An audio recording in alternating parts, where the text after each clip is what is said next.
حضرت یوسف کے جو یہ واقعات یہاں آ رہے ہیں اس تفصیل کے ساتھ اور پوری صورت نازل ہوئی ہے، اس کا ایک سبب ہے۔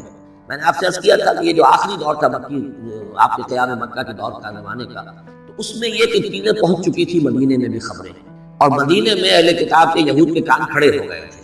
اب انہیں تو امید تھی، منتظر تھے، نبوت تو آخری ظاہر ہونے والی ہے، لیکن سمجھتے تھے ہم میں سے ہوگا۔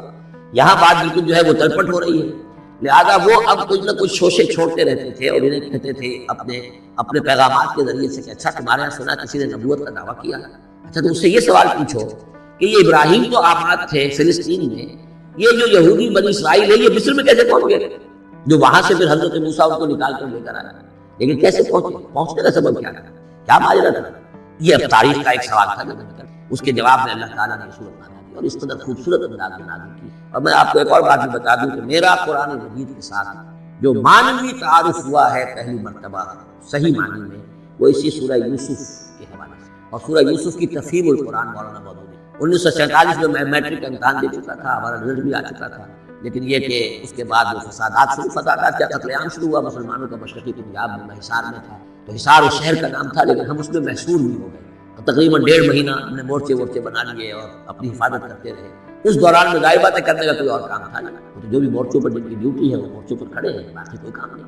تو میں اور میرے بڑے بھائی اس زمانے میں پھر ایک مسجد کے اندر بیٹھ کر، چونکہ انہوں نے بھی، وہ مجھ سے ویسے 6 سال بڑے ہیں، انہوں نے بھی جب میٹرک کیا تھا تو عربی پڑھی تھی، اور میں نے تازہ میٹرک کیا تھا، میرے پاس بھی عربی کا مضمون تھا، تو پھر یہ ہم پڑھتے تھے، اور ترجمان القرآن جو مولانا مودودی کا رسالہ تھا اس میں ان دنوں تفہیم القرآن میں یہ سورہ یوسف کی تفسیر شائع ہو، تو ان دنوں ہم مسجد میں بیٹھ کر یہ سورہ یوسف تفہیم القرآن سے، چونکہ مجھے کچھ عربی آتی تھی، تازہ تھی، اچھی تھی، تو اس میں یہ کہ ہماری گفتگو بھی ہوتی تھی، مذاکرہ کرتے تھے۔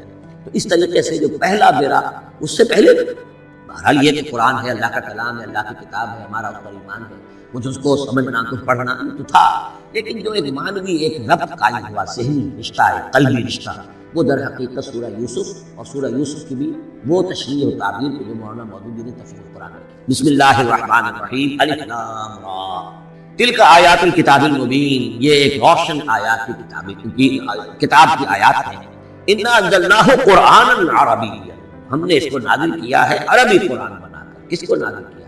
وہ جو ام الکتاب میں ہمارے پاس ہے، وہ جو لوح محفوظ میں ہے، اس کو ہم نے اتارا ہے اب محمد پر، تو قرآن عربی بنا کر اتارا ہے، لعلکم تعقلون، تاکہ اے عربو، اے عرب کے رہنے والوں، اے امیین جن کی طرف اولین بعثت ہمارے رسول کی ہوئی ہے، تم اچھی طرح سمجھ سکتے۔ نحن نقص علیک احسن القصص، اے نبی ہم آپ پر بیان کرنے لگے ہیں بہترین بیان۔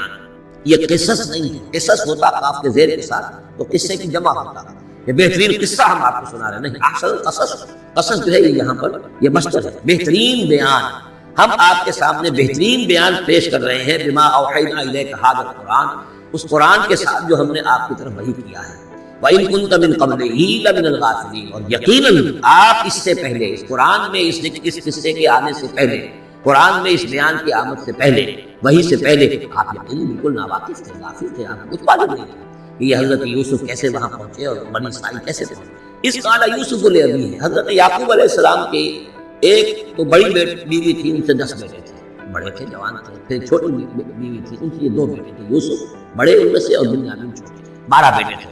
اس قال یوسف لأبیہ، یاد کرو جب کہ کہا تھا یوسف نے اپنے والد سے حضرت یعقوب سے، یا ابا جان انی رأیت 11 کوكبا، میں نے دیکھا ہے 11 ستارے، والشمس والقمر، اور سورج اور چاند، رأیتهم لی ساجدین، کہ وہ مجھے سجدہ کر رہے ہیں، میرے سامنے جو ہے سجدے میں ہیں۔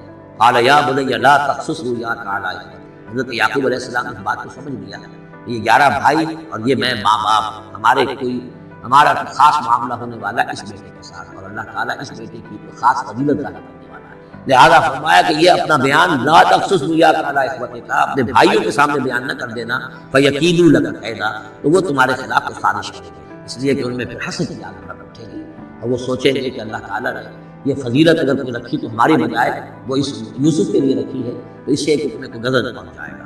ان شیطان للانسان عدو مبین، یقیناً شیطان تو انسان کا کھلا دشمن ہے۔ وَكَذَلِكَ يَجْتَبِيكَ رَبُّكَ وَيُعَلِّمُكَ مِن تَأْوِيلِ الْأَحَادِيثِ، اور اسی طریقے سے آپ کا تمہارا رب جو ہے تمہیں پسند کر لے گا، چن لے گا، یعنی نبوت کے لیے اب والد ہوتا ہے کہ میرے بیٹوں میں سے اللہ نے تمہیں چن لیا ہے، یہ معلوم ہوتا ہے۔ كَذَلِكَ يَجْتَبِيكَ رَبُّكَ، اسی طرح اللہ چن لے گا، برگزیدہ کرے گا تجھے. وَيُعَلِّمُكَ مِن تَأْوِيلِ الْأَحَادِيث، اور تمہیں سکھائے گا تعبیر الاحادیث. اس کے دو معنی ہیں، ایک تو یہ کہ خواب کی تعبیر کرنا، اور یہ کسی بھی بات کی تہ تک پہنچ جانا، کنہ تک پہنچ جانا. تو عام اگر لیں گے تو کسی بھی بات، معاملہ فہمی جسے ہم کہتے ہیں، جز رسی، کسی چیز کے جو ہے اجزاء تک انسان پہنچ جائے، نگاہ دور تک چلی جائے، وہ بھی. اور یہ کہ اس کو تعبیر الاحادیث جو ہے یہ خاص طور پر خوابوں کے لیے. وَيُتِمُّ نِعْمَتَهُ عَلَيْكَ، اور اتمام فرمائے گا اپنی نعمت کا تجھ پر.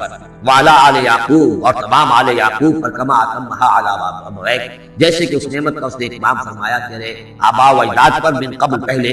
ابراہیم و اسحاق، ابراہیم اور اسحاق، یعنی اسحاق تمہارے دادا اور ابراہیم تمہارے پردادا. اپنا نام انہوں نے لیا، ظاہر بات خود اپنا ذکر کیسے کریں. ان ربک علیم الحکیم، یقیناً تیرا رب جو ہے وہ علیم ہے اور حکیم. لقد کان فی یوسف و اخوتہ آیات للسائلین، یقیناً حضرت یوسف اور ان کے بھائیوں کا جو واقعہ ہوا، جو ماجرا ہوا، اس میں تو نشانیاں ہیں پوچھنے والوں کے لیے.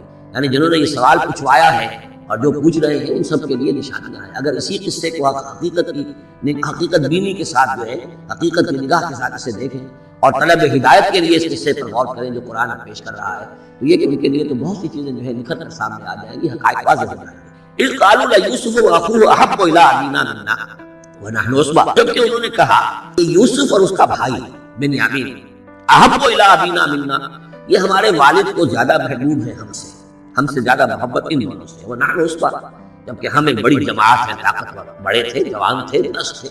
اور ظاہر بات ہے قبائلی زندگی میں تو آپ کو معلوم ہے کہ بازو جو ہوتے ہیں، بیٹے جوان جو ہیں وہی تو اصل میں طاقت کی بنیاد ہوتے ہیں. جس کے جتنے بازو ہیں اتنا ہی وہ صاحب عزت ہے. تو ہم ہیں 10 جوان اور یہ 2 چھوٹے، محبت ہم سے زیادہ ہو رہی ہے. انا ابانا لفی ضلال مبین، یقیناً ہمارے ابا جان کچھ بہک سے گئے، معلوم ہوتا ہے کچھ سٹیا گئے. اقتلوا یوسف، قتل کر دو اس یوسف کو. اب اطرحوہ ارضا، یا اسے کہیں دور کسی ملک کے اندر پھینک دو، دلا وطن کر دو. یخل لکم وجہ ابیکم، تاکہ تمہارے والد کی جو توجہات ہیں، عنایات ہیں، تمہاری طرف ہوں. اس کی طرف سے ہٹ کر جو ساری عنایات کا مرکز اور منبع بنا ہوا ہے یوسف، تو یہ جب یہاں نہیں رہے گا، یہ کانٹا نکل جائے گا، تو پھر یہ ہے کہ وہ عنایات جو ہیں حضرت یعقوب کی، وہ ہمارے حصے میں آئیں گی. وَتَكُونُوا مِن بَعْدِهِ قَوْمًا صَالِحِينَ، یہ کڑوا گھونٹ تو کر گزرو کہ بعد میں نیک بن جانا. یعنی دل میں ملامت بھی ہے، ضمیر کہہ رہا کیا کرنے لگے ہو.